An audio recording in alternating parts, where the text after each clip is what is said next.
ഇപ്പം കയ്യിലെടുത്തിരിക്കുന്നത് പഴയൊരു എമർജൻസി ലാമ്പാണ്. ഇതിൻ്റെ അവസ്ഥ എന്ന് പറഞ്ഞാൽ ഇതിൻ്റെ ബോർഡൊക്കെ പോയിട്ട് ആകെ ലൈറ്റ് കത്താത്ത രീതിയിലാണ് നമ്മുടെ കയ്യിൽ കിട്ടിയിരിക്കുന്നത്. അപ്പോൾ നമ്മൾ ഈ ലാമ്പിൻ്റെ കവർ അഴിച്ചെടുത്തതിന് ശേഷം ഇതിൻ്റെ ഉള്ളിലെ പ്രശ്നങ്ങൾ പരിഹരിച്ച് നമുക്ക് വർക്കിംഗ് കണ്ടീഷനാക്കി എടുക്കാം. ചെറിയൊരു സ്ക്രൂ ഡ്രൈവർ ഉപയോഗിച്ചുകൊണ്ട് നമുക്ക് ഈ ഒരു എമർജൻസി ലാമ്പിൻ്റെ ഫ്രണ്ട് വശം നമുക്കൊന്ന് അഴിച്ചു മാറ്റാം. അപ്പോൾ ഈ ഒരു ലാമ്പ് നമ്മൾ പതിയെ അഴിച്ചെടുത്തിട്ടുണ്ട്. അപ്പോൾ ഈ ഒരു എമർജൻസി ലാമ്പ് നമുക്ക് സ്ക്രാപ്പിൽ നിന്ന് കിട്ടിയത് കൊണ്ട് തന്നെ ഇതിൻ്റെ ഉള്ളിലെ പല ഭാഗങ്ങളും ഡാമേജ് സംഭവിച്ച രീതിയിലാണ് ഉള്ളത്. അപ്പോൾ ഇതിലെ ബാറ്ററി ചാർജ് ചെയ്യുന്നതിന് വേണ്ടി ഒരു ചാർജിങ് മൊഡ്യൂളും നമ്മളൊരു സ്വിച്ചും എടുത്തിട്ടുണ്ട്. അപ്പോൾ ഈ ഒരു വിധത്തിൽ നമ്മൾ അതിലെ ബോർഡും കാര്യങ്ങളും ബാറ്ററി എല്ലാം ഈ രീതിയിൽ സെറ്റ് ചെയ്ത് വെച്ചിട്ടുണ്ട്.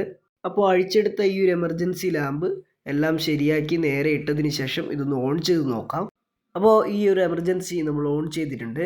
അപ്പോൾ ഈ ഒരു എമർജൻസി പ്രശ്നങ്ങളെല്ലാം പരിഹരിച്ചിട്ടുണ്ട്. നന്നായിട്ട് ലൈറ്റ് കത്തുന്നുണ്ട്.